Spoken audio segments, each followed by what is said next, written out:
The Simpsons is a seemingly unstoppable force in modern media, and for good reason. It is one of the most important and popular animated shows of all time.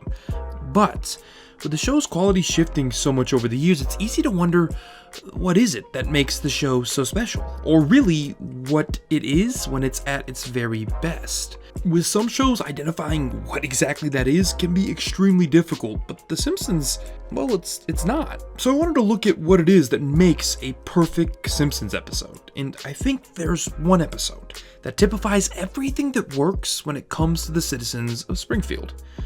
One of the show's greatest episodes ever. Marge vs. the Monorail. I think it's full, sir. That's ridiculous. The last tree held 9 drums.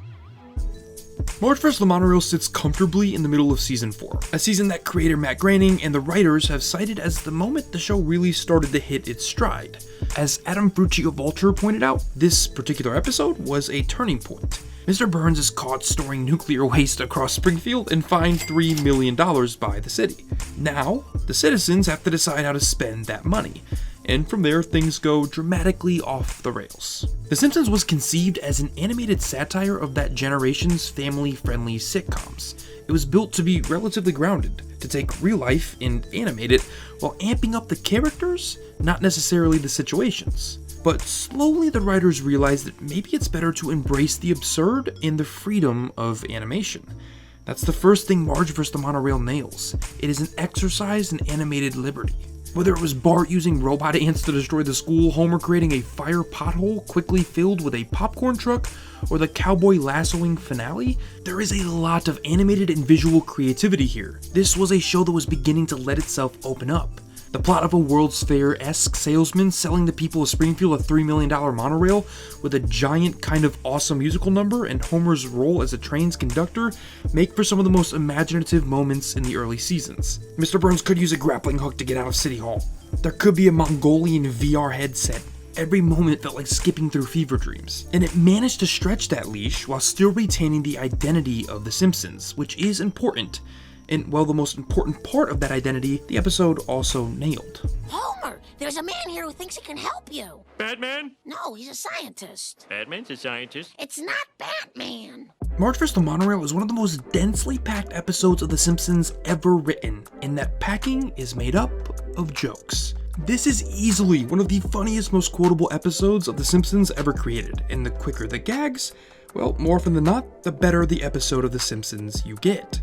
Marge vs. the Monorail is one of just 3 episodes written by Conan O'Brien, and this episode shows that that's kind of a shame. Sure, some of the episode's best jokes are less than nuanced, easy to digest humor, like that Batman gag, but that quote-unquote Homer humor is side by side with some of the show's best visual gags, like the popsicle stick skyscraper and the escalator to nowhere, which is also side by side with some of the more interesting jokes and a little bit harder hitting satire. Like this sequence where Chief Wiggums and the mayor argue over who has the power to solve the monorail disaster in front of them instead of, actually solving it. The bureaucracy actually taking them to the library where they both read the actual laws for the first time. Again, while the crisis is actually happening. You are! Let go, that's the charter. It is genuinely laugh out loud funny. But what's so impressive about this episode is that it not only manages to nail that trifecta of Simpsons humor with precision balance, Homer humor, visual gags, and satire or parody, but it manages to do so consistently throughout the episode while also telling a genuinely funny story to boot. Story of a monorail salesman of Springfield trying to decide, as one, what to do with $3 million, and the story of how exactly a monorail of all things can go so catastrophically wrong, makes for a funny narrative for all of those gags to be stacked on top of. A humorous premise by itself. And that's something lesser shows and even lesser Simpsons episodes often miss. You either get a funny narrative or funny jokes. It's hard to do both. But what's also remarkable is really how it manages to still be a show about everyone. May the force be with you. Do you even know who I am? I think I do. Weren't you one of the little rascals? The Simpsons today is, like Family Guy, known for poking fun at, parodying anyone and everyone. Sometimes it does it well, and other times it simply comes off as a cheap tactic to get people to project their thoughts and attachment to these other properties and people onto The Simpsons itself. This episode opens with Homer crashing into a tree as he tries to create his own version of the Flintstones theme song. And from there, it's a series of references and jokes that actually lift the episode up, that land. Oftentimes, lesser shows think bringing things into their world or other people make their existence there funny. They forget that references themselves aren't inherently humorous. You can't simply say, hey, look, Star Wars, and get a laugh. It is funny to have Leonard Nimoy of Star Trek guest star on your episode and have Mayor Quimby say may the force be with you, all the while mistaking Nimoy for a character from The Little Rascals. It is funny to bring Mr. Burns, who's committed a relatively ridiculous crime, into the courtroom tied to a board like Hannibal Lecter. Even a small joke about 90210 lands here. It is really easy to shout the words, popular culture, from the mountains of national television. Marge vs. the Monorail manages to actually make you laugh without having to scream its parody's presence into your ear. Even Lyle Lanley, the monorail salesman, and his awesome opening song are a spoof of the 60s film The Music Man. And I can't stress this enough, that song is awesome. These are parodies with purpose, parodies with humor. And that's easier said than done. But I think the final thing that really separates Marge vs. the Monorail from other episodes of The Simpsons is something that I think is harder to accomplish on premise alone. Monorail. I still think we should have spent the money to fix Main Street. Well, you should have written a song like that guy. The Simpsons is so beloved in part because it has a genuinely great and mostly interesting cast of main characters, and I'm referring almost exclusively to the Simpsons themselves. Something a lot of the best episodes do is make sure they're all involved and are a meaningful part of the episode without anyone feeling forced into the narrative. That is a tough accomplishment when you're dealing with 5 dialogue-driven characters. Here, Marge plays the role of the skeptic, trying to steer Springfield into the direction of investing Burns' millions into revamping Main Street. She also discovers the underlying sales scheme that feeds the plot. Grandpa is the guy that inadvertently rallies the people of Springfield behind the Main Street idea. Lisa is the voice of the viewer, providing a dose of logic. I'd like you to explain why we should build a mass transit system in a small town with a centralized population. While also showing how easy it is for Lyle to win people over. Homer is the guy that both accidentally steers his way into disaster as he pilots a failing monorail into doom, but he's also the guy that manages to save the day in typical Homer fashion by latching a letter anchor to a donuts.